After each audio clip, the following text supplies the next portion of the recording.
En tant que chirurgienne cardiaque à la Mayo Clinic pendant 30 ans, j'ai vu chaque jour des cas qui auraient pu être une question de vie ou de mort. J'ai vraiment tenu des centaines de cœurs humains entre mes mains. J'ai vu des dizaines de milliers de personnes mourir et revenir à la vie. J'ai toujours considéré les choses d'un point de vue scientifique. Je dois aussi dire que je croyais fermement qu'il n'y avait pas de Dieu. Quand j'enseignais, je disais à mes étudiants que lorsque le cerveau cesse de respirer, toutes les pensées ou les sentiments ne sont que des neurones qui s'activent pour la dernière fois. J'avais totalement tort, mais je suis toujours un scientifique. Je crois toujours aux faits et à la nécessité de donner un sens aux choses. Ce qui m'est arrivé prouve que ce que les scientifiques savent aujourd'hui n'est pas tout ce qu'il y a à savoir. Le monde réel est bien plus vaste que ce que nous pouvons mesurer.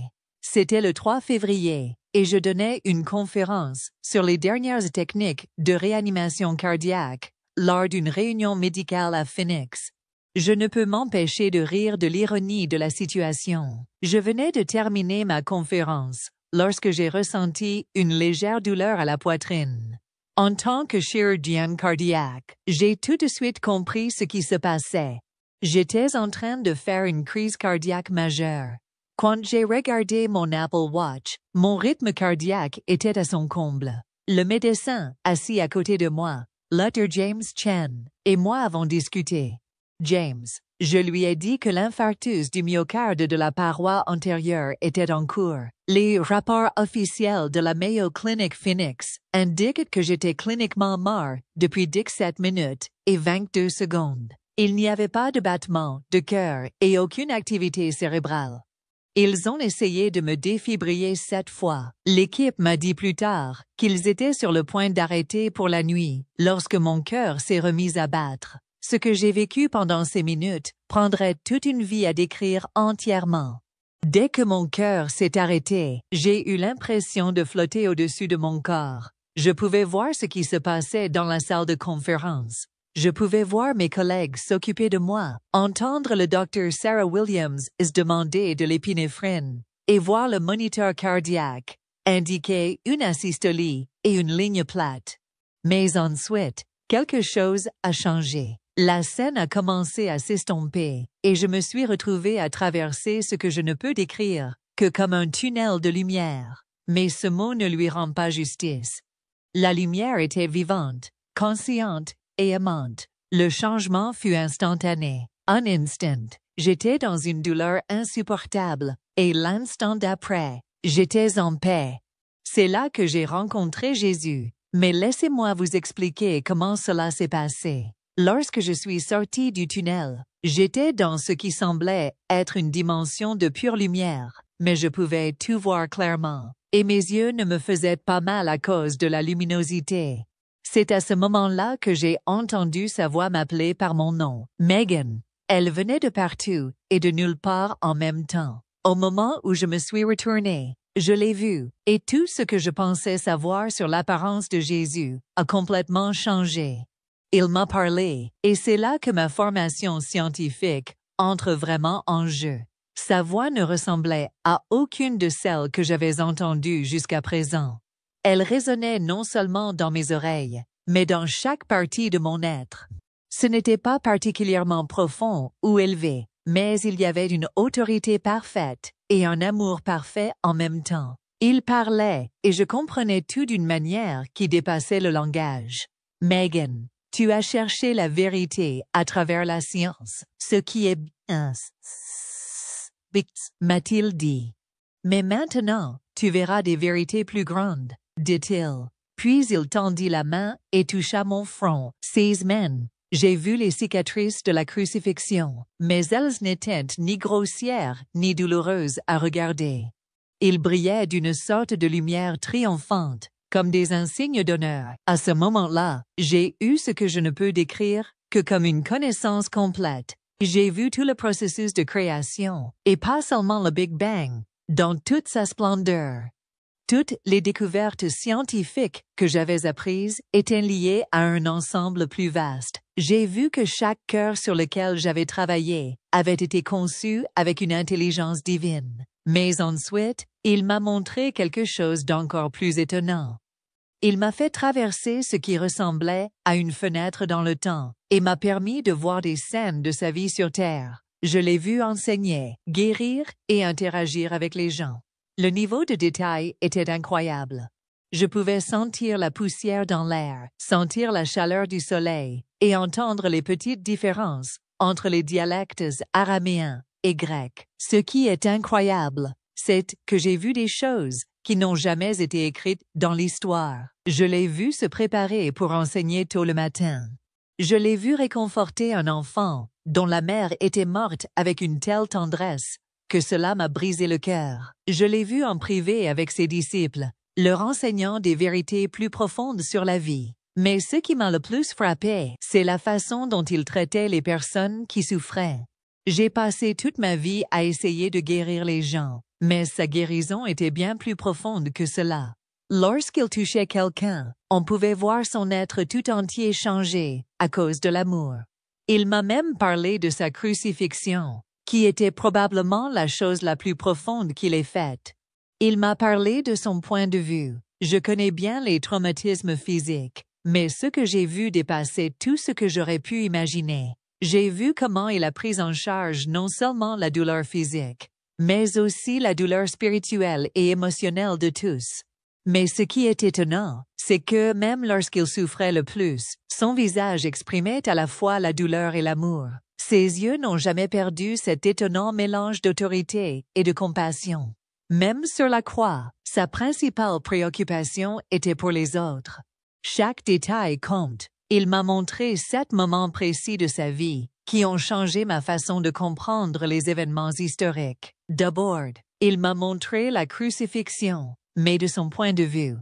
En tant que chirurgienne thoracique, j'ai immédiatement reconnu des détails médicaux qui ne sont consignés dans aucun récit historique. Par exemple, j'ai vu comment les clous traversaient les poignets au lieu des paumes, sectionnant les nerfs médians. J'ai également compris comment le poids provoquait une asphyxie progressive. Mais ce qui était le plus étonnant, c'était de faire partie de sa conscience pendant cet événement. Son corps souffrait d'une douleur insupportable, mais son esprit était concentré sur quelque chose de bien plus grand. Je pouvais sentir comment il absorbait non seulement la douleur physique, mais aussi la souffrance spirituelle et émotionnelle de tous les êtres humains. C'était comme regarder une éponge cosmique s'imprégner d'un océan de ténèbres.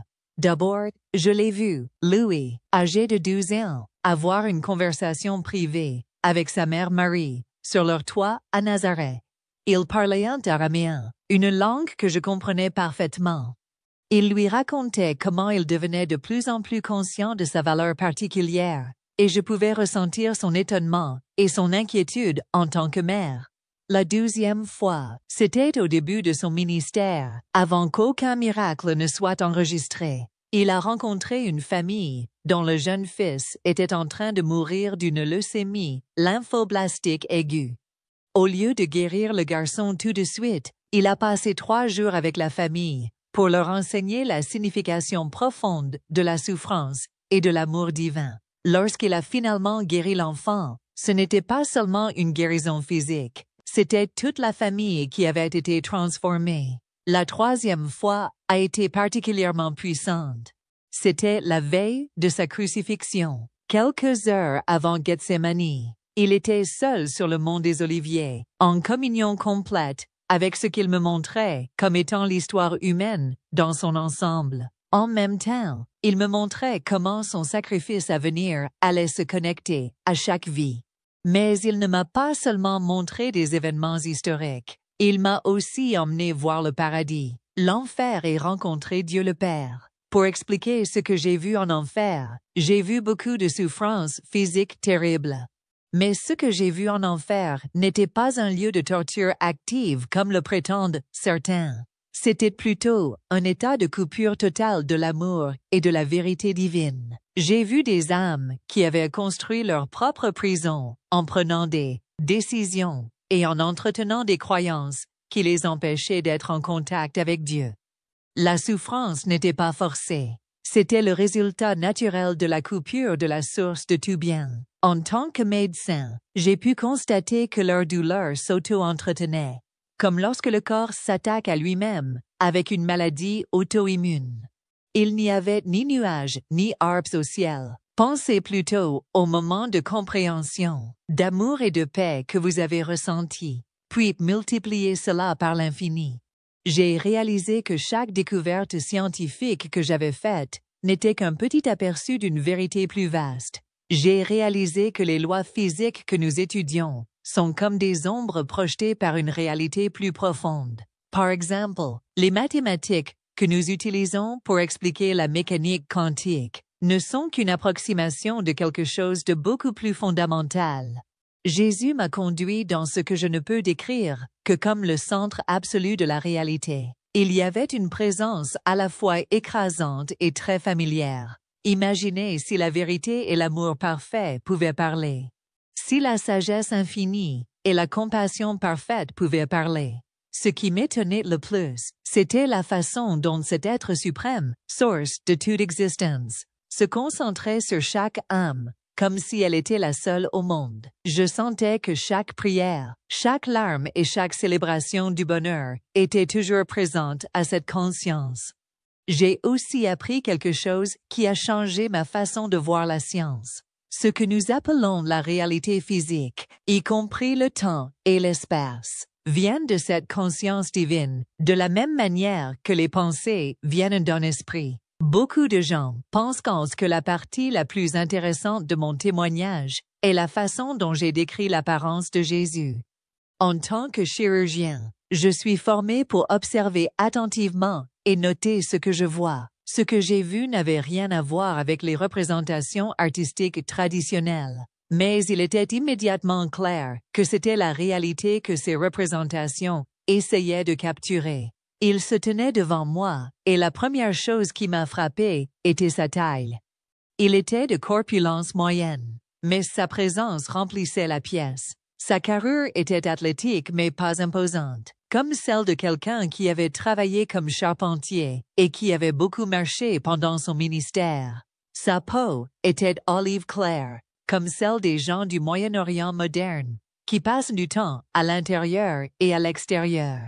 Il avait une qualité lumineuse, comme s'il était éclairé de l'intérieur, mais il n'était pas pâle ou blanc comme les artistes européens l'ont montré. Il ressemblait davantage à la couleur du miel chauffé par le soleil, mais vivant et brillant. Ses cheveux étaient peut-être la différence la plus frappante par rapport à la façon dont les gens le voient habituellement. Ce n'était pas le brun foncé ou le noir que l'on voit dans les peintures, ni le blond pâle que les artistes européens ont représenté. Vous vous demandez peut-être ce qu'il en est de son visage. Eh bien, en tant que personne qui a beaucoup étudié l'anatomie humaine, je peux vous dire que ses traits étaient parfaitement équilibrés d'une manière qui défiait les probabilités génétiques. Ils tombaient en vagues naturelles, juste au-dessus de ses épaules. Lorsque la lumière les traversait, et la lumière traversait toujours tout dans ce royaume, on pouvait voir ces étonnants changements de couleur, du miel doré à l'ambre plus profond. Ils étaient parfaitement soignés, mais semblaient toujours ne pas avoir été coupés par des mains humaines. Son front était noble et proportionné, avec des sourcils expressifs, qui n'étaient ni trop épais ni trop fins. Son nez était droit et bien formé, ni trop grand, ni trop petit, et s'adaptait parfaitement à son visage. Mais ses yeux étaient ce qu'il y avait de plus étonnant chez lui. Depuis toutes ces années que je suis médecin, je n'ai jamais vu des yeux aussi beaux. Elles avaient une couleur étonnante qui semblait passer d'un brun chaud à un bleu profond et pénétrant, selon la façon dont on les regardait. La seule chose qui s'en rapproche, ce sont les pierres précieuses, comme l'ambre parfois et le saphir d'autrefois, mais cela ne leur rend pas justice. Ils avaient tant de sagesse et de savoir, ainsi qu'une compassion si tendre, que j'en suis tombé à genoux. Sa barbe était fournie mais parfaitement soignée. Elle était de la même couleur châtain clair que ses cheveux, et elle encadrait parfaitement son visage. Ses lèvres étaient expressives, et quand il souriait, c'était comme si l'univers entier s'illuminait de bonheur. Comme je suis chirurgien depuis des décennies, J'ai appris à lire les visages des gens, mais le sien avait une profondeur que je n'avais jamais vue dans le visage d'une personne. Il y avait un équilibre parfait entre autorité et douceur. Quand il te regardait, tu avais l'impression qu'il savait tout de toi, chaque erreur, chaque peur, chaque victoire. Mais il n'y avait aucun jugement, seulement de l'amour et de la compréhension. Son attitude était royale mais pas rigide, respectueuse mais amicale. Il se déplaçait avec une grâce qui semblait dépasser les lois de la physique. Chacun de ses mouvements était intentionnel et beau, mais semblait tout à fait naturel. Sa barbe et ses vêtements, simples mais d'une propreté irréprochable, consistaient en une robe lisse faite d'un tissu que je ne peux même pas décrire. Ce n'était pas de la soie, du lin ou tout autre tissu que je connaisse, mais il bougeait comme une lumière vivante. La couleur était principalement blanche, mais pas un blanc d'hôpital dur. C'était plutôt la couleur du soleil du matin. Il y avait aussi des parties qui semblaient osciller entre le bleu foncé et le violet, mais ces couleurs ne se trouvent pas sur Terre. Il m'a regardé dans les yeux et m'a dit « Dis-leur que je suis plus réel que leurs doutes, plus présent que leur peur et plus aimant que leur honte. » Avec ce sourire, j'ai tout compris. Pourquoi j'étais devenu chirurgien, pourquoi j'avais vécu comme je l'avais fait, et même pourquoi j'avais dû avoir cette crise cardiaque. Il m'a aussi appris à connaître le temps, en me montrant que ce que nous considérons comme un temps linéaire fait en réalité partie d'une réalité plus vaste. Il m'a montré que chaque prière, chaque larme et chaque joie existent dans ce qu'il appelle l'éternel présent. Il m'a dit que mon heure n'était pas encore venue. En me disant que j'avais été un guérisseur de cœur dans le monde physique, il m'a alors béni et j'ai senti que j'étais ramené à travers le tunnel de lumière. La prochaine chose que je sais, c'est que je me suis retrouvé à bout de souffle sur le sol de la salle de conférence, entouré de collègues choqués. Le Dr. Chen était toujours là, les larmes coulant sur son visage. Le moniteur cardiaque affichait un rythme sinusal parfait, ce qui est mieux que ma ligne de base normale. En fait, je suis sorti de ma retraite pour créer un institut de recherche qui étudie les expériences de mort imminente d'un point de vue scientifique. Nous utilisons les dernières technologies de neuroimagerie et les théories de la physique quantique pour mieux comprendre ces expériences. Il est intéressant de constater que lorsque nous rassemblons des histoires sur Jésus racontées par des personnes de différents lieux, époques et cultures, nous constatons qu'elles sont étonnamment cohérentes dans la manière dont elles le décrivent.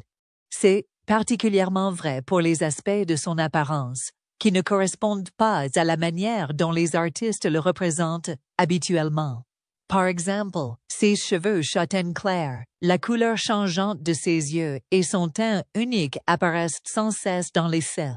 Histoires de personnes qui ne se sont jamais rencontrées ni n'ont partagé leur histoire. J'étais sceptique, donc je comprends et respecte leurs doutes.